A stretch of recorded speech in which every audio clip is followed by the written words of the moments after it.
I want you to go to your bathroom, pick up your scale, and put that bitch in the trash today.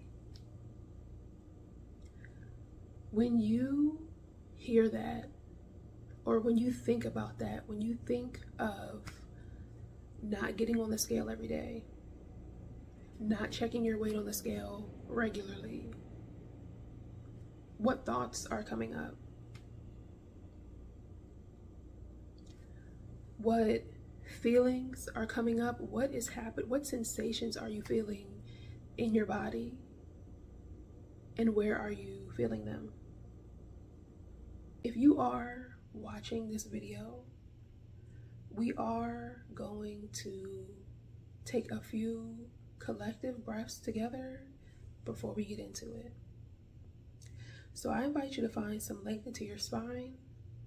And if it is available for you to close your eyes or lower your gaze, you can do that. I'm gonna close my eyes. Breathing gently in through the nose. Exhale, sighing it out.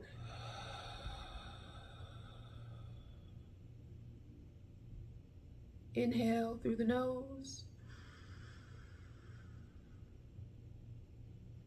Exhale, sighing it out.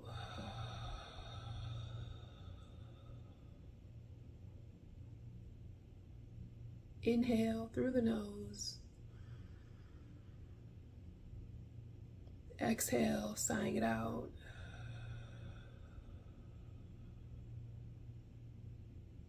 Gently blinking the eyes open.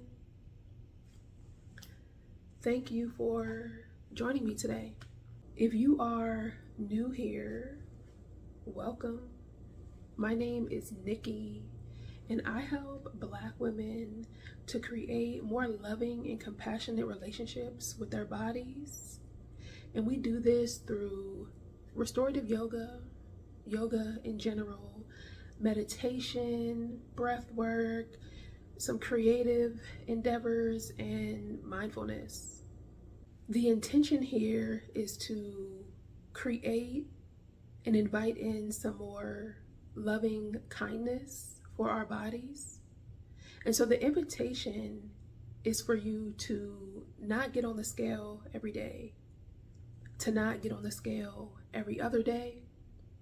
And this really applies to you if you are someone who regularly gets on the scale and it is a source of anxiety, it is a source of stress. It's something that you hate doing, you loathe it, you have to drag yourself to it. It's for you if when you see that that number on the scale is not what you want it to be, and now your whole day is ruined, now you're being mean to yourself, this is for you. We decenter weight loss over here, and if you are not already there, then here's another invitation for you to come over to the winning team. Obviously, different strokes for different folks. If focusing on your health is important, I'm offering that you take some of the importance away from the number on the scale and put that energy into movement. What is the quality of movement that you're getting? Of stretching, strength training, walking, running, swimming. Are you enjoying this movement? Are you getting a variety of it in? Is it making you feel good? Are you present with yourself as you are working out? Or are you only working out so that you can burn calories, so that you can lose weight?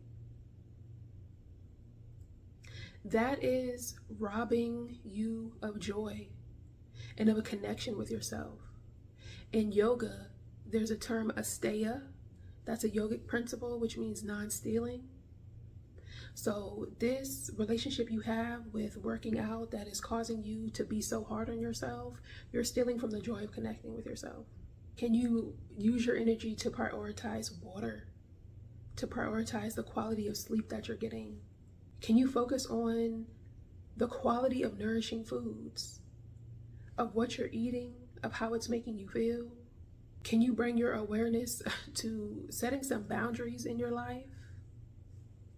Releasing shame, old stuff, other people's stuff, All things that affect our health. What would it look like and what would it feel like if you were to prioritize these things as opposed to getting on the scale every day and judging yourself based off the number on the scale? Secondly, I don't know about you, but on the side of the internet that I be on, it's a lot of talk about cortisol, about how to lower your cortisol, about nervous system regulation and regulating your nervous system and being at rest, so on and so forth. So my question for you is, when you are about to get on the scale, and even when after you've gotten off of the scale, what state is your nervous system in? What levels of cortisol do you think are present before you're getting on the scale? How are you treating yourself when you get on the scale and you see a number that you don't like? How are you talking to yourself? How are you reacting? How are you responding in that moment? And do you feel like the response that you're having to yourself is one of a regulated and grounded person? If you are someone who gets on the scale every day, a question to ask yourself is why? Where did you get that from? Who taught you how to do that? Is there someone that you've seen getting on the scale every day? Is there someone that used to make you get on the scale every day? Is there someone that suggested that you get on the scale every day? And if so, what was the relationship that that person had with their body? Just something for you to think about. I do have my notes here because I want to make sure that I get this correct. So there is an associate nutritionist at the University of California named Dr. Linda Bacon, and she's also the author of a book titled Health at Every Size. And so according to Dr. Bacon, the pursuit of weight loss is more damaging than high weight itself. And so she says that losing weight often requires people to stop trusting their bodies, and that we have an eternal regulatory system that guides us on how to eat, and that dieting shuts down this system, which can result in ill health. I'm not here telling you not to lose weight. I'm not saying to stop desiring weight loss if you desire weight loss. I am offering to you that you can have a more loving and compassionate relationship with yourself, and giving you some tools to do so. A lot of times with weight loss journeys come unkind things, mean things. The ways that people are treating and speaking to themselves on these journeys are also having negative impacts on your health. So you are free to do what you want to do. This is just an invitation for you to do it kindly. And my third point is to not let the scale dictate your life, which is very similar, and whole time might even be the same kind of thing as the first point of decentering weight loss. But if you are having this relationship with the scale and with the number on the scale that is causing you a lot of turmoil in life, I'm inviting you to find some peace.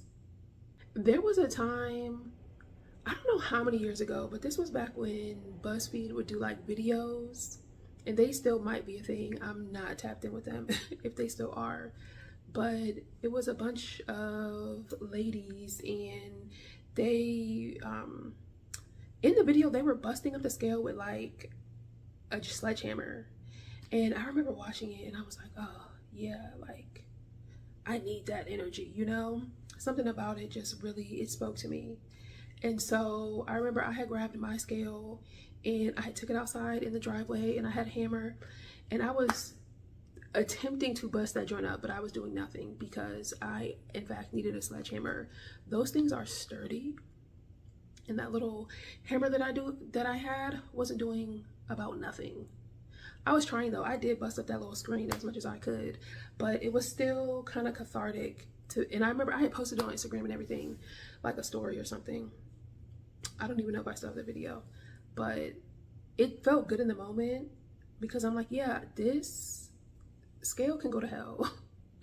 I really don't care. I'm going to focus on other things with my life, and I'm not going to be having an experience that I dread every day, or walking into the bathroom and seeing something that is causing me to be filled with shame. And I mean, granted, now I can see a scale and it's whatever, because that number on the scale don't mean nothing to me, but at the time it needed to go. If this resonated with you and you would like some more, you know, hit that subscribe button and tap in. Feel free to watch some of the other videos I have on this topic. If this resonated with you and it gave you something to think about, I would love to hear about it. You know, it's a little comment section below, and you could tell me about it there and we can have a chat. If this resonated and you need a moment, then it's a restorative yoga practice, it's a meditation, it's a breath work, it's a something on this channel for you right now. Thank you so much for joining me today. A more loving and compassionate relationship with your body is available to you should you choose to create it.